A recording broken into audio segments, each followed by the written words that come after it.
everybody. My name is Gretchen Fabiani, and welcome to Generation Gap. I'm joined by my co-host, Tom Galise.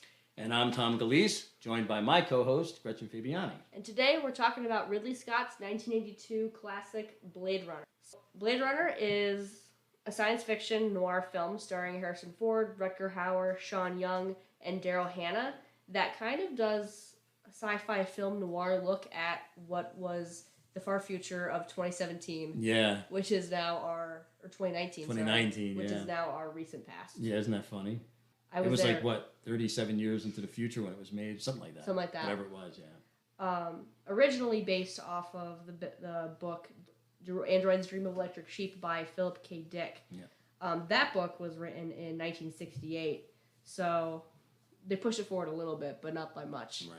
And sadly, Philip Dick died before the film was fully released into theaters. Yeah, he did see parts of it, though. He did see parts of it. Yeah, he was on board for some of it. And he never really made money. I was just reading about him. It's amazing. He didn't really make much money at all. Most of his films or his books were adapted into films after he died. Really? Yeah, yeah. Like Minority Report and... oh, I forgot that was him. Yeah. What was that other one with Schwarzenegger? It was a famous Oh, Total Recall. Yeah, Total Recall, yeah. So, what'd you think?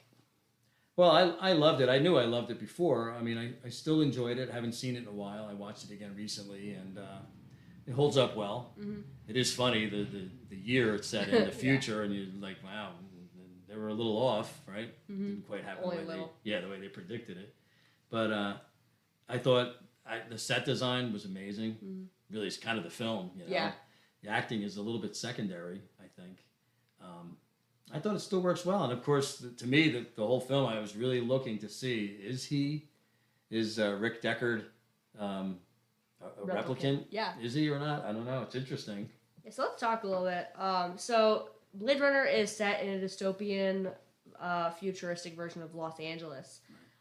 Story centers around a Blade Runner known as Rick Deckard, played by Harrison Ford, whose job is to retire or destroy renegade replicants, which are androids that are not supposed to be on Earth. Right. The story revolves around him tracking down 4 of the replicants that have escaped, with his last job, like coming back out of retirement, is to get rid of them. And then the film from there takes on a twist as it really starts to ask questions like, what makes you human and what makes you not? Yeah.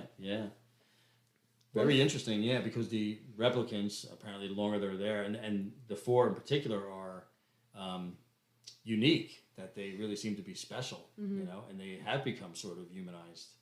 And are they more human than the humans? That's the question. Definitely. Yeah. Did you see this when it first came out? I did, yeah. And that was funny because that was the same year, and I wasn't, in love with it when it came out. I was seeing all movies at the time, and it was also the same year as E.T. and it was a week after E.T. Yeah, which did not help it at all at the box office, and it was also the same year as The Thing, I think. Right? Yep, yeah. which also got creamed. Yeah, which I loved, and of the 3, The Thing is my favorite to this day. Okay. Yeah, but in order, honestly, it would probably be The Thing, then Blade Runner, and then E.T. Oh, really? I love E.T. Yeah, I do too, but it was kind of, I don't know, I guess, I don't know, it was of its time. It was more of a family movie. I kind of liked more of the... A little bit of the older crowd. Yeah. Gotcha. The action, the sort of the death and the shooting. Nice. Yeah. And the horror. But, so I saw it at the movies and was impressed again because the visuals are stunning, and hadn't really seen anything. I think Ridley Scott also, he kind of takes credit for that being the first of that sort of... it looks... very distinctive, and a lot of stuff is borrowed from it since. Yeah, absolutely. Yeah. Which is funny because they claim, like, they do say film noir. Blade Runner is built on a pre-existing genre. Yeah. That by the time of the 1980s had kind of gone away. Yeah. Really, like, you had a few film noir in the 70s, but they looked very different from the film noir of the 40s and 50s. For sure, yeah. A couple episodes ago, we talked about Humphrey Bogart, who was like the king of the noir genre for me. Right. And that type of character that he played isn't totally removed from Rick Deckard, but in a way, like the story does very much follow like a mystery, like the detective picking apart the clues. Definitely does, and he's kind of got the trench coat. He does. He didn't want to wear a fedora because he had just worn one for Raiders of the Lost Ark. I can't blame him. Yeah, exactly. Yeah, but I think his character was supposed to really fit like that sort of private eye, private investigator. So this is definitely a Ridley Scott film in every sense of the word. Yeah. I should mention I saw Blade Runner for the first time when I was about 14 or 15, and I didn't get it. I was bored. I knew I wanted to like it. I couldn't really figure out why. I just knew I must have been missing something. Yeah, you feel like you should like it. Yes. Yeah. And part of it was the visuals. I kept watching it and being like, I feel like I should be taking something away from this, but I'm not. Watching this for this episode was my 4th time watching it. It was the first time where I went, okay, I fully think I get it now. And what was it? What was it that kind of triggered that? Do you know? I don't even know. I was watching it again, and the stuff that, like, I think I caught a few things I didn't before. Like, there in the past, there were times where I would be like, I'd zone out during a sequence because I'm like, we've been here for 20 minutes, nothing's happened. It felt like. Yeah, it's a little bit draggy. It's a little dry. Yeah, a little dry. And again, it's really more of a visual film. It's not so much the acting's going to blow you away. Right. Not even really any great lines necessarily, you know? Some. There are some. Yeah, there are some. Couple big ones. Rutger Hauer, of course, I think has some of the best lines in it. He does. Yeah. And even, actually the big one that I took away from this one, which I missed the first couple times, it's too bad she won't live. Yeah. But then again, who does? Who does, right. That stuck with me this time around. Yeah. Yeah, so this is directed by Ridley Scott, as you've mentioned, who famously is a style over substance kind of director. Correct, yeah. The other stuff I've seen by him, which I'm sure you've seen, Alien, is his other really big one. This one, and Legend is the other one that I've seen. I know he did The Martian, he did Thelma and Louise. Oh, I've seen that too. And Gladiator. Yeah. He definitely has a choice that he makes where he's shooting what you're looking at, not necessarily how you're feeling. I don't think he's super interested in your connection to the characters. I think he's interested in building his world and putting you in it, and what you do from that is kind of on you. Yeah. Which I respect. Yeah. But as someone who, like we were saying, I like Harrison Ford, I'm used to seeing him more animated, and I kind of felt like I was watching him go to sleep for about 2 hours. Very dry, very blah. And again, I don't know if that was a choice because the character's kind of supposed to be that way. Maybe it's just more of a detective or a sort of private investigator, sort of like the film noir again. But there are a couple scenes, lines delivered very flat. Definitely more visual film, like we said. The one thing that I think is great about the story, and the thing that I think makes this actually still relevant, is the movie continues to ask a question without coming all the way out and saying it, is what makes somebody human and what makes them not, and what makes us make that decision. Right. So, by definition, the Blade Runner's job is to deduce, are you a human being or a replicant? Right. And if you are a replicant, then you are terminated. Right. Retired is the word that they use, which I think is interesting. Another euphemism, and they do that. They usually do that by using the Voight-Kampff test, which I think is actually a real test. But that's kind of how they determine if you're human or not. If you're human or not, yeah. And that's how the film opens. It's someone getting that test. Right. And responding poorly to it. Yeah. And the questions are interesting. They are. Yeah. So I think it was an idea that was floated in the original script, and I think it's brought into more clarity in the novel. This dystopian future that we're living in this film is animals have gone pretty much extinct. You have the way of the dodo. Yeah, a lot of the questions and a lot of the focus of the film is on animals. That owl that's a replicant. Right. That they talk about. Harrison Ford's Deckard asks Zora if her one of the replicants, if her snake is real. Right. And she said, if I can afford a real snake, you think I'd be working someplace like this? Exactly, yeah. Animals are important, almost revered. Right. And so they pay close attention to your emotional responses to animals in the test. Right, exactly, yep. And I guess to other people even, right? Yeah, supposedly human responses. Yeah. But as we see in the film, some of the replicants have more human responses than the humans do. That's the big thing. So the first big noir twist I think that you really get is when Deckard's brought out of retirement and is asked to go down and speak to Tyrell, so the creator of the replicants in general, and he is asked to give the test to Rachel, a woman he meets there. And he finds out within 100 questions, something like that. Yeah, so it said 100 questions. That she's a replicant, and she does not know that. She doesn't know that, yep. But it took 100 questions to figure that out, which tells you a lot. Yeah. And she doesn't know that, right? She thinks she's human. So there is a subplot that's going on while he's trying to hunt down and kill these other replicants. He's, I guess, falling in love with someone who's realizing that she's not a human being. Right. The memories that she's been given are planted. Yeah. And they're false memories. Yeah. She has such a. I wish she was given more to do. Yeah. Which Sean Young was a young actress. Hadn't done a lot at that point. She has presence though. She's good. Does. The scenes that she's in, she's great. So I agree. I wish she was in more. I wish they gave her more to do. They're giving her the film noir femme fatale role almost, like the way that she's shot, but she doesn't have an ulterior motive. She's scared. Yeah. And now she's on the run because she's been... If she has any motive at all, it's to stay alive. Yeah, which is everyone's motive. That's every replicant's motive. Yeah. And really, it's every human being's motive too, you know?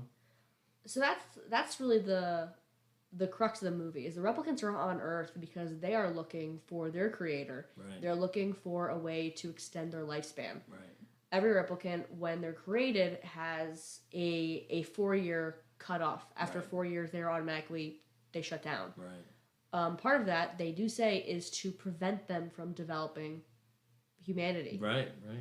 And as you spend time watching both Deckard, the human being, your protagonist, and the 4 replicants, you're coming to realize these guys are human. Yeah. They feel, and they're scared, and they care about each other. There's so much depth to them. It really is. That you don't see in not only in Deckard but in any of the human beings. No. Of course, the Bryant, I think his name is his boss. Emmett Walsh, is it? No. I think so. Yeah. I saw that name. Yeah. Anyway, he's same one, and he calls them all skin jobs. Skin jobs. Mm-hmm. Yeah. I mean, so indifferent to them, and again, they look exactly like humans. I mean, they are humans. Yeah. And the saddest part of it is that, like you said, the closer they get to their sort of termination date, the more human they've become. Mm-hmm. There's really no difference. You can't see any difference, which is why they have to conduct the test. One thing I thought was so interesting is they bleed, like blood. Right, clearly. The in Alien, which was Ridley Scott's prior film, famously when the androids are destroyed, it's like a weird, like milky, like white, milky substance. Yeah, right. It doesn't look like blood, and it's so right away. You cut them even by accident, which is what happens in Alien or Aliens. And I think it's so much more humanizing in this that when they do bleed, and it looks like ours. Yeah. They steer clear of the word android or robot. They use the word replicant a lot. Right. They talk a lot about genetic engineering and things like that, which I think is interesting. They do steer clear of, these are not nuts and bolts. Right, clearly not. They're not robots. Like they're not like your old time robots, And it's funny. I think in the book they were androids and they were called Andes for short, which probably wouldn't have worked as well. It doesn't silly. Sound as good. Yeah, maybe Andes. Yeah, replicants was a good choice. I don't know why, but you definitely feel sorry for them, Mm-hmm. And they laugh. They have obviously emotions clearly. Protective of each other. Yes. Yeah. Some of the things, again, you don't see in the humans in the film. One thing that's interesting, too, is they state early in the film that the only people left on Earth are people who can't get out. Right. The few human beings you do meet there, the one especially, JF, who... has some kind of a aging disease. Yeah, where he's 25 years old, but he looks like he's middle-aged. Yeah. And he flat out says, he didn't pass the physical, he couldn't get out. Right. He's played by William Sanderson, who's a really good actor. Yeah. Very good in this film, too. I like him. I liked him a lot. I like his performance. It always sticks out. Yeah. Deckard, we've already stated, is a little flat and mechanical. Yeah. Interestingly enough, Tyrell, as the human being creator, them, is also very cold. Yeah. And unpleasant. And plays chess online. Doesn't no real human interaction. He is in awe of what he's created in a way that. It doesn't feel like a warmth of creation. Right. It doesn't feel like, hey, I made you. He's not paternal. No, it's I take pride in you. Yeah. Because you're mine. Right. Rutger Hauer plays the leader of the replicants. Right. The rebels. Yeah. And I'm going to be talking about him a lot in this movie. He plays, is it Batty? Is his last name Roy Batty? Roy Batty. Yeah. And that's the other thing too. Of course, they all have human names. Yeah. They don't have robot names.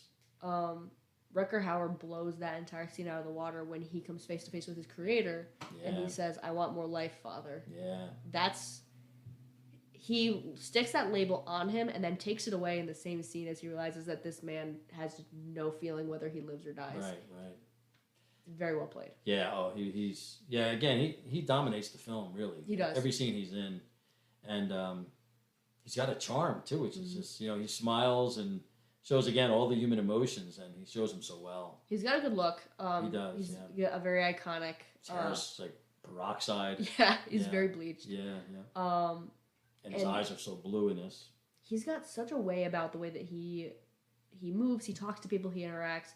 It feels like he's calculating all the time. Always, very cunning. Yeah, until the looks end. Like that, yeah. And then it's not even like a matter of like falling apart because he's breaking down. He is by the end of the movie. Spoilers for a movie that's over almost 40 years old. Over 40 years old. Yeah, Sorry. Yeah. Oh yeah. What am I saying? Oh boy, I'm old. It's okay. Him breaking down is very much. It's not so much a breakdown as a result of physically breaking down as much as it is much just grief. Right. Yeah. It is almost like a breakdown. Yeah. Yeah. Which again just makes him seem so much more human. And you know what? I mean, I'm older, so obviously it's a little more realistic to me, like a little more imperative. I watch it and I'm like, the same thing. It's almost like your life is just condensed into 4 years. And how would you respond to that? Mm-hmm. Like I'm looking at that, I'm thinking, boy, that's how I'm going to feel. When I get older, mm-hmm. We're all going to feel that way.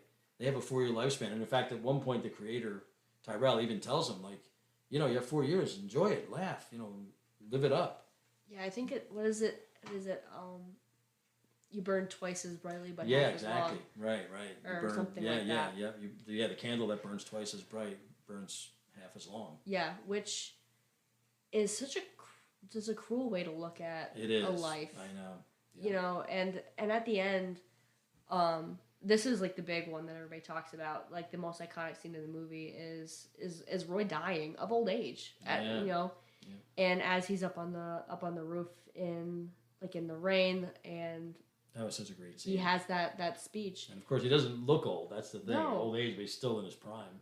But he's the way that he words it. It's not even like a monologue, like out of like revenge. Like there's nothing malicious in that moment about him. He's mourning the loss of his life, of his memories, and that he has no one to pass them to. Yeah. It's all gone. And again, when I first saw the film, I was young, and it was a great scene, great film. Didn't hit me the way it hits me now. Mm-hmm. I look at that, and I'm saying, really, everything he's saying, he talks about, I don't know, the moons of something in Orion, the belt of Orion, wherever. The shore of Orion. Yeah. And you hear that, and you're like, I'm never going to see those in my lifetime, but I've seen things. And he's really just saying, like, I've seen these things that, you can't believe, and it's going to all be gone. Mm-hmm. When I'm gone, when I'm gone, they're gone, And it is true. When anyone dies, a library is burned to the ground. And I think we all can relate to that, Mm-hmm. He mourns the life of his compatriots too. Yeah. Which you don't see that. The value of life in this world is it's different. Yeah. They don't really, human beings aren't shown the same depth of emotion or no. aren't really allowed to have like those grieving moments that we see the replicants have with each other, which I think is. It's so true. Even that protection, the self-preservation, obviously, and that again, whether that was intended or not, I'm not sure, but that's certainly something that you take away. Mm-hmm. Like, wow, the ones who aren't human in this film are really kind of the most human. They are. And he really he mourns every loss Mm-hmm. of all of his compatriots, and he does it almost in an animal way too. Animals are very significant in the film. Mm-hmm. He howls like a wolf at the end, like. You kind of relate to that too. It's very primal, but it's deep. He's feeling a deep loss. The too like as the film goes on and everything, Rick does succeed in hunting down most of the replicants. Right. He's left with Roy. Yeah. And at the end of the film, Roy does chase him with the intent to kill. Right. And at the very end, instead of letting Rick fall to his death or even assisting him on the way down, Roy saves his life. Yeah. And dies instead. And what could be more human than that, right? Mm-hmm. I don't know why he does. No, that's a big mystery too. Mm-hmm. One of the two mysteries. Yes. We'll get to the other one too, but yeah, why does he? Is it because is he trying to show Rick that, you know, I am more human than you are, I don't know if it's that. or is it just really that he's become that person? I wonder if it's more. I wonder if it's that. I've also wondered if it's I'm going to die and I don't want to die alone. Mm. Even an enemy there is better than no one at all. Yeah, yeah. And by imparting that, I have seen things and this has been my life. It is a final statement that I lived and someone's going to know it. Yeah, that's true. That's a good point. Which is or having someone maybe even mourn him, even just for an instant. You know, I mean, not that Deckard would necessarily mourn him, but at least the acknowledgement. Yeah, acknowledge that he's passed. You know, and he does seem troubled by it. You know. And the cut that I think we've both seen after this, he goes back to his apartment. He takes Rachel, who is coming to terms with being a replicant, and he goes on the run with her. Right. And they did say one scene, one line where she. Oh no, maybe I read that. I forget. But apparently she was a special, design also where she doesn't have a termination date. Possibly. I don't know if they say that in the film or not, or maybe I just read that somewhere. But they didn't say that in the cut that I saw. Yeah. I think that was in the voiceover included in one of the cuts. Like the theatrically released. I'd like to think that anyway. We want a happy ending. I'd like to think that maybe they both go on and live a full life, a regular life, without a termination date. Although again, we all have that. We just don't know what it is. Right. We don't know if it's 4 years or 70 years. Yeah. No. How would you behave if you knew? Maybe that's the point too. I don't know. The film. It's much deeper than it seems. That's the thing that I think I like about it. I think that's the thing I picked up on this time around is I knew that the themes were there, but this was the first time I sat there and understood this is the question the film is asking me. Yeah. And trying to come up with an answer. What does it mean to be human? Very deep questions for a sci-fi film. Yeah, but I think sci-fi has always been at its best when it's asking those questions. Exactly, I agree. Yeah, I felt when I said for a sci-fi film, I kind of was almost demeaning sci-fi films. I didn't mean that, but it's deeper than it seems. Yeah, I think we translate science fiction a lot of times now into like laser guns and aliens. We turn it into we turn it all into basically space fantasy. I think in our brains. Yeah. Real sci-fi is asking us the hard questions. Yeah, important questions. Planet of the Apes is one of my favorite examples. We both talked about it. Right. That is a movie that has 3 hours of hitting you in the face with really hard questions. Yeah. And demanding you answer them. Yeah. Speaking, we should probably talk about the other big mystery. Yeah. And we have different takes on that, which is good. So so did a lot of people.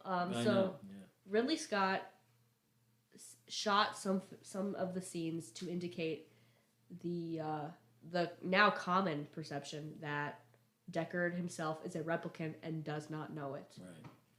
They drop a lot of hints because obviously the replicants don't necessarily know. Their memories may be planted memories, false memories. There's the weird unicorn dream. Right. I don't know what that's about. I'm not sure either, but from what I've read about it, it can also mean that it's symbolic of the replicants dreaming something that doesn't exist. Ridley Scott just has an issue with unicorns. Could be that too, right? True. So they do drop some hints, and interestingly, Ridley Scott has said that publicly that he believes Deckard is a replicant. Harrison Ford and Rutger Hauer insist he isn't. I don't think he is. Yeah. I don't know why, but I kind of leaned toward almost like I wanted him to be. Really? Yeah, I don't know. I thought it's funny. I almost felt it made him more human to be a replicant. Because now that he's aware of it or even thinks he might be, if you think you are, think about that. If you think you might be and you only have a 4-year lifespan, wouldn't you treasure that life more or, Maybe. There is something to be said for the potential tragedy of being used to hunt out your own kind. Yeah.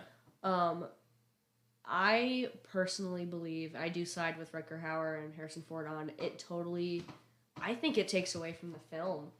I think if it's just machine versus machine and one of them has just been lied to, which there is something to be said about, that could be interesting. But I think the question the film is asking is better answered if Deckard is human and is forced to contend with these things that I've been assigned to hunt down are more human than I am. Yeah. And being forced to ask yourself, what does that make me then? Yeah. That's really there. Either way you look at it, I think it's really kind of profound because it's either that what you said, or it could be the fact that he doesn't know, and if he is, he has to wonder about his own humanity also. Like, so what am I? Like, what does it matter? There are hints that do lean in. When we talked, they do a trick in the film with the actors' eyes. Yeah. That play the replicants that have that. I don't know if they actually ever state that's it. They don't really state that's how you can tell by the eyes, but the film sort of makes it clear. I think it's more of a film trick for us. Yeah, because everyone we know that for sure that's a replicant. They do have a glow in their eyes, and there is that one scene we talked about at an hour and 6 minutes, where Harrison Ford and Sean Young are together in his apartment, and both of their eyes are glowing, which could be because of the effect to make his eyes glow, but I don't know. Harrison Ford says that it was an accident. Again, other people say no. That shows that they really are both. At the end of the day, it doesn't inherently change. It's not a question the film asks you outright. It's more like a meta. What's your interpretation of it? Yeah, and I don't know if I would have even known if it hadn't been for online forums asking. Same. The origami stuff is a little bit. Yeah. Like that. Right. Every time that comes up, I'm like, what are you looking at? Right. What's happening? Yeah. But honestly, I've watched. And that's Edward James Olmos. I don't know if we mentioned his name. Oh yeah. And he's memorable. I think I read that he's listed fourth. He's only in the film about 10 minutes. Really? Yeah, but he's got some memorable scenes. Everyone's got memorable scenes, including I think he has the last line right about he does. She won't live forever, but who does or whatever it is. Yeah, everyone dies. Another standout performance. Daryl Hannah is one of the Pris. Who she's very memorable. I remember her a lot. Every time I watch the movie, she stands out to me. She does, yeah. She's almost like Harley Quinn in the story. Yeah. She stands out, like her character, the makeup, the appearance, and then the gymnastics that she does. All very well done. Her death scene is probably the most dramatic. It is, yeah. Even when she's twitching. Yeah. Like, is that robotic or is that human? Like, you don't know that either. Yeah, it's... Because no other aliens or whatever, synthetics, what are they called? Replicants. I couldn't think of... There's so many terms in sci-fi for them. I was going through the whole list. But yeah, no other replicant dies that way. No. So she's like twitching and you feel for her. You're like, looks so painful, She gets the most screen time besides Rutger Hauer in terms of the replicants. You have Zora. She's pretty much only in it for those handful of scenes. You meet her and then we lose her in about the same amount. Yeah, it almost feels like something was left on the cutting room floor with her. Something may have been. I know there was one other replicant that they were going to put in the film that all of her stuff was cut. Yeah, because originally there's 6, and it starts off already telling us that I think at least one is already gone. Yeah, so never see that. Yeah, in the final one it says 2 of them are. So I'm leaving you with the 4. Right. And stuff did get cut. This movie's 2 hours long. Ridley Scott famously is an exhaustive director to work for. It was 4 hours to begin with initially. Probably, like and they trimmed it down a lot to get to the 2-hour cut. Right. Which it's hard to argue with. His eye at least is wonderful. One of the things that makes Blade Runner stand out is it's a lived-in universe, which we've seen he did in Alien. He was very good at lived space, where you could see this is something that we would use. I totally buy this world. This is Los Angeles. Yeah. Maybe not the year, but I buy that this is a world that. Right. Yeah, not the year because we know that now, but the world. Yeah, in that film. Yeah, it looks fantastic. Every detail. The lights, the little things you notice. Did you notice even the lights for crossing and waiting, the sound? Yep. That's another thing. It was probably new. Well, it was projecting that would be in the future, and those things do happen. They exist. I don't think they existed at the time. What I cracked up at was Deckard goes and he uses a payphone to video call Rachel. It's so funny that one of those things is still around and the other that payphones are gone. Right, exactly. But we Zoom, like FaceTime, we FaceTime, right? Yeah. And it was, I don't know what it comes down to, but it seemed expensive because he kind of hung up right away. Yeah. And I forget what the charge was, but it was, for 1982, it was probably quite a bit. Probably. Yeah, for such a brief moment. There's a lot of bit parts in this, a lot of bit characters. We've mentioned a few of them. I mentioned before we started filming that I was really excited to see James Hong in this for about like 5 minutes Oh yeah, total. He's always a delight in everything, and and he looks old there, but he's still acting. It's crazy. That was 82, and he's still around. He has one of those just such a distinctive voice. Yeah. I could pick his voice out. Is always the first thing I recognize with him. And you did. Yeah. Before you ever saw him. Yeah. I was used to him. He voiced a lot of cartoons when I was growing up. So he'll always be Mr. Ping from Kung Fu Panda to me. That's funny. Yeah. But he's great in this. Every performance feels intentional, even if it wasn't necessarily the one I would have preferred to watch. Yeah. Harrison Ford's Deckard, depending on how you look at it, it's either a brilliant performance from somebody who's playing a robot without knowing, right? Or again, that could be a subtle, like, I don't know if anyone's ever asked him that, but like no one's ever said like, well, why'd you play it so robotic? He probably wouldn't have thought he did, but it is kind of, Oh, that was another one of the things. Like one of the ways, I don't know if it was in the book or where I read it, but one of the ways to tell someone who's a replicant is that they don't really have any empathy for the replicants, and he clearly doesn't. At least. Well, you don't really even know at the end, but he certainly doesn't. That's his job, is to terminate them. I would think I start to wonder if he does for Rachel specifically. Yeah. Well, he definitely does. Yeah. Yeah. He does ask her. I think he asks her if she loves him. Yeah. Which their scenes together are uncomfortable. Yeah. Part of it, I think, is she's inexperienced and he's. But again, it's almost like film noir again. Yeah, he's kind of like pushes her, forces her, says "kiss me," whatever in that scene. Yeah. I kind of want to get out of the room. Always got to be rough. Yeah, I know. I don't know why it has to be. It seemed like she would have been fine, him just saying it nicely, but it's part of that same film noir, Yeah, they borrow a lot. Yeah. The one thing that I think they don't is, like most film noir villains, they do have, if you're thinking like Maltese Falcon, stuff like that, I never feel for them. Yeah. Not like this. No, definitely not. No, yeah, there's definitely good versus bad. And in here, it's definitely more gray. At least bad versus not as. Yeah, that's true. Right. Yeah, I can't even say it's black and white either. Yeah, it's not hero versus villain. But they blur the lines a lot here, where it's like the reasons that Deckard's doing this, you don't feel really good about them either. No. So this and his boss isn't likable. No, they blur the lines a lot, and they really do ask you, like, are these people bad because they want to live? Is that a crime? Yeah, right. They didn't ask to be created. The things they do to get there, crime. Right. I'm not here to say they're the good guys. Right. But there's a reason that Roy is the thing from this movie that people remember and they talk about on a performance level. Yeah. He's fantastic. He is. Harrison Ford is there. Yeah, right.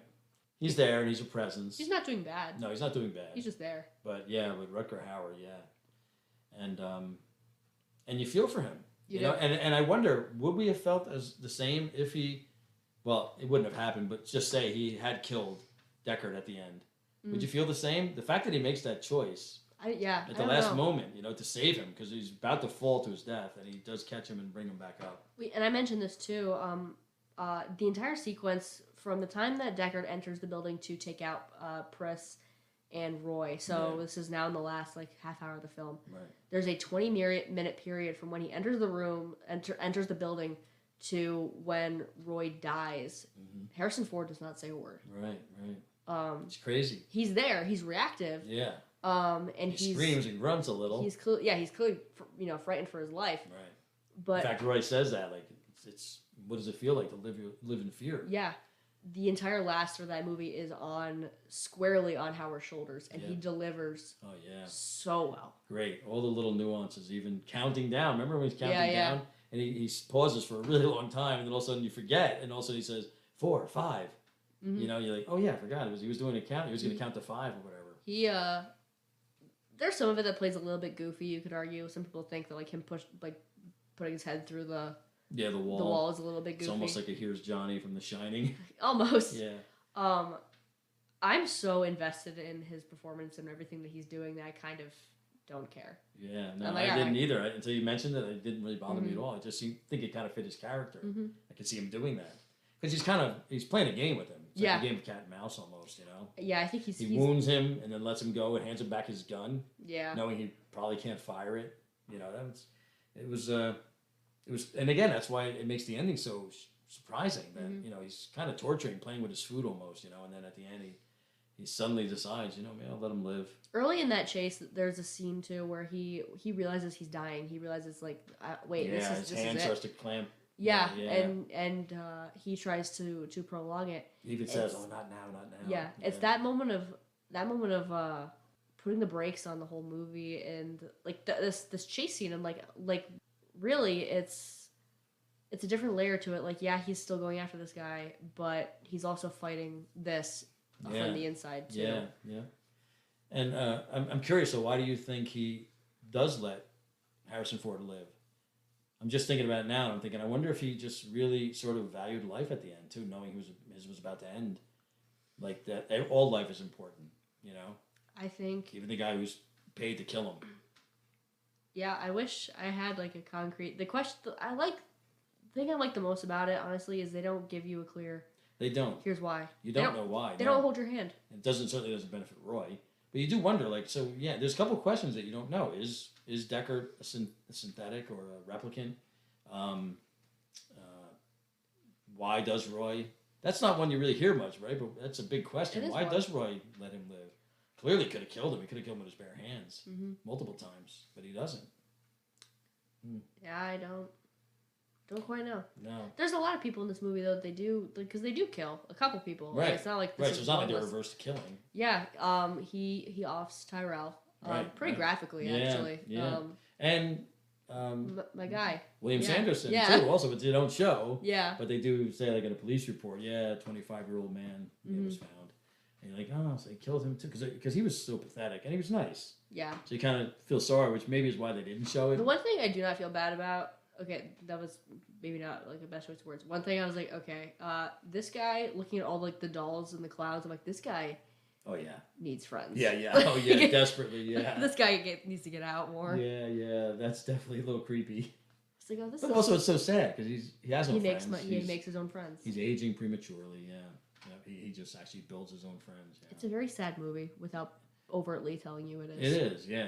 It's the kind of thing you reflect on. You're like, yeah, boy, everyone's really kind of sad. And if this is the future, if this is what we're looking at, it's bleak. Yeah, I think it does serve as a warning. Obviously, 2019 is come and gone. Right.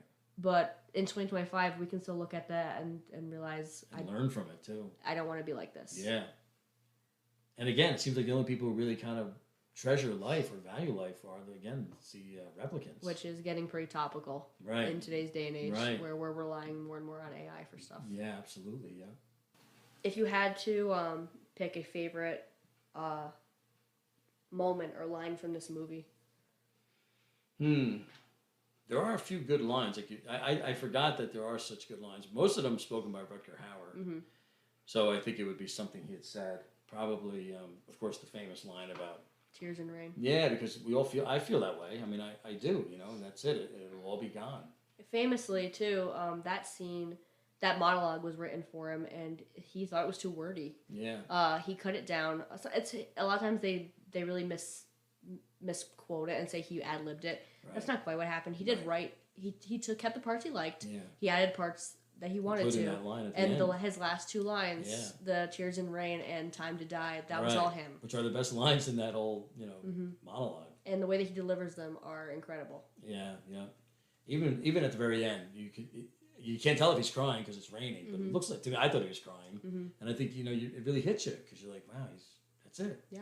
And it's nothing really dramatic, it's just quiet, like shutting down. Yeah. Very powerful. You mentioned something earlier. I can't remember now what it was, but there was another good line that I forgot that I also liked. It's too bad she won't live. Yeah. Oh, yeah. That's a part of it too. Yeah. Too bad she won't live. Yeah, but then who does? Mm-hmm. It's also that's the final line of the film, which is also powerful. You walk out of there thinking, Yeah, it's not a funny movie. You don't laugh. I don't laugh. Not a single scene that's really even with Harrison Ford. There's nothing really even dry the scenes humor. That are like a little like you could see how they're playing like in the universe that this is funny. I think sitting where you are as an audience member, I think everything's so bleak that you don't. It is. It's very dismal. Yeah, everything looks. And again, if that's the future, oh boy, we're in trouble. Yeah. Is that your favorite scene? Do you think, Roy's death? Yeah. I think it has to be. Yeah. What about you? Same. Part of me really wants to like try to come up with something else, just so I'm not I like know, everybody I know. else. 'Cause But it really is sort of almost a cliche, but I mean, I do like again Daryl Hannah's performance. I think everything she was in was interesting. mm-hmm. Little scenes, even when she first meets William Sanderson, they had that little dialogue. That was a good scene. Harrison Ford, really not so much. Maybe him and Sean Young back at his place. That bit of dialogue there. But I was also focusing, like, because I was really like, is he a replicant? I can't tell. I'm trying to look at every little thing. I like watching my favorite character and also my favorite scene and also my favorite everything is the set design.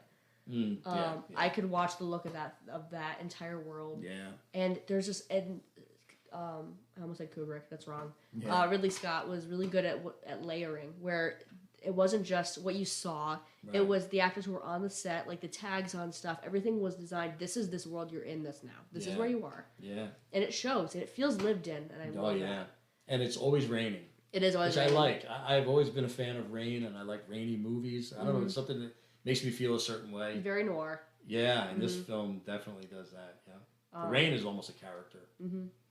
But if I had, favorite scene,